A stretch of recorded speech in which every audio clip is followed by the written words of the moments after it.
नमस्कार, मैं डॉक्टर नीलिमा आनंद, साकेत मेरठ से। आई एम एन ऑर्थोडोंटिस्ट और मैं बच्चों के ब्रेसेस से रिलेटेड प्रॉब्लम्स को डील करती हूँ।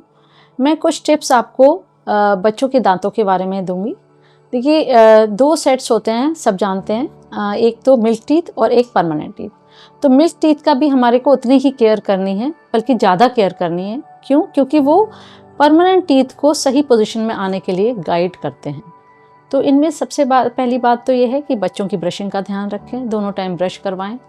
उनकी बॉटल फीडिंग को मैक्सिमम 1.5 साल तक छुड़वाएं, अदरवाइज़ उसमें दांतों में कीड़ा उनकी वजह से लगने के चांसेस होते हैं।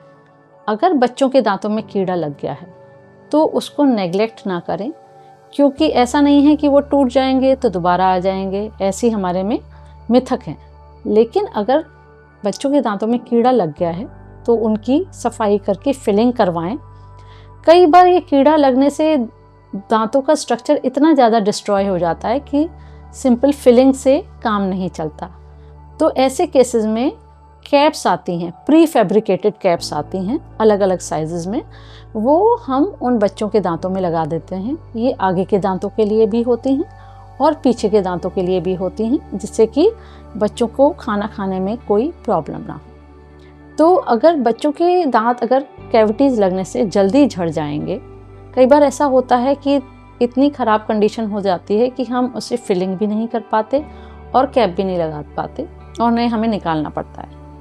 तो अगर वो स्पेस रह जाता है तो वो पक्के दांतों को निकालने में परेशानी करता है। तब हम स्पेस मेंटेनर्स लगाते हैं, उस स्पेस को मेंटेन करते हैं जो पक्के दांतों के लिए बना है। तो ये तो हो गई केरी से रिलेटेड बात। दूसरी बात है कि बच्चों में पर्टिकुलर हैबिट्स होती हैं, जैसे अंगूठा चूसना, मुंह से सांस लेना, उनका निवारण करना बहुत ज़रूरी है, वरना उसकी वजह से दांत टेढ़े मेढ़े या बाहर निकले हुए हो जाते हैं। और तीसरी बात है कि बच्चों की डाइट का ध्यान रखना।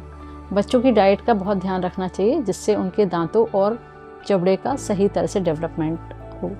और बहुत इम्पॉर्टेंट बात यह है कि जो बच्चों के दांतों का शेड्यूल है, इरप्शन शेड्यूल है या शेडिंग शेड्यूल है, वो टाइम टू टाइम जाके रूटीन चेकअप करवाएं डेंटिस्ट के पास, जिससे कि वो देखें कि बच्चों के दांत सही समय पे निकल रहे हैं और सही टाइम पे टूट रहे हैं, कहीं वो ओवर रिटेन्ड तो नहीं हैं जिनकी वजह से आगे चल के प्रॉब्लम हो जाए।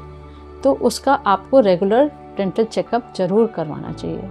जैसे ही बच्चों यूजुअली 2.5 साल तक बच्चों के सारे दांत आ जाते हैं, तो इस बीच में आप टाइम टू टाइम जाकर और बच्चों के दांतों का चेकअप करवाएं। फर्दर इन्फॉर्मेशन के लिए you can visit us at ananddentalclinic.com और you can come personally to visit us at Saket Meerut clinic. Thank you.